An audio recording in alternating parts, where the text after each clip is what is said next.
in 8 days, he has to take what's called a 34-hour restart. DOT says you need rest. So Jennifer, Sam is going to let you know when he's approaching this time. If you're clever, and I don't do this because I just don't have to, but if there is ever a time that you would do a drop trailer, it would be maybe during a time like this, because when it's time for Sam to take that 34-hour, there's no way around it. So you could possibly be killing two birds with one stone by having him waiting to be loaded or waiting to be unloaded on that 34-hour restart. If you opt to do a drop trailer, maybe you see something that you can put together beautifully and it just works out. Or Sam may say, you know what, see if you can get me home. But he will communicate with you in a timely manner to let you know he's having to do this. Again, dispatchers should routinely communicate with their drivers regarding availability of driving hours.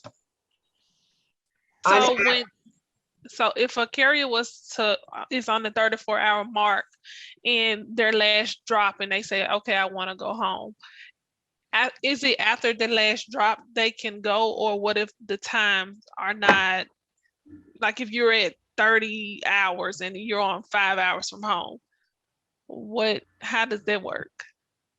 Well, no driver is going to deadhead 5 hours home. Okay. Well, yeah, I know you kind of want the circle to bring them closest to their home as possible. Well, when he needs to be where he's going to be when it's time for him to do those 34 hours. Okay.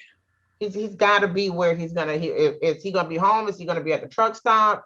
Is he going to be at his aunt's house? But once that time comes, he can't move that truck. Okay. So they're just a communication factor between us. Absolutely. Right? Listen, drivers know, and don't get me wrong, there are drivers that run rogue and nobody's going to know the wiser until that day comes when they get that DOT inspection, because that's the first thing that DOT officer is going to ask for is, let me see those logs. And they can go back weeks. They can sit there and pick it apart. So if Sam is on that clock 14 hours and 2 minutes, that's a violation. If he drives for 11 hours and 3 minutes, that's a violation. And there are drivers that it's their business. If they want to run like that, they can run like that. It does not fall on the dispatcher. But when they get a DOT inspection, that is when it's all going to come to the surface. That's when they're going to have problems. But you should be booking loads according to their hours of service. But if they want to push the envelope, that's going to be on them.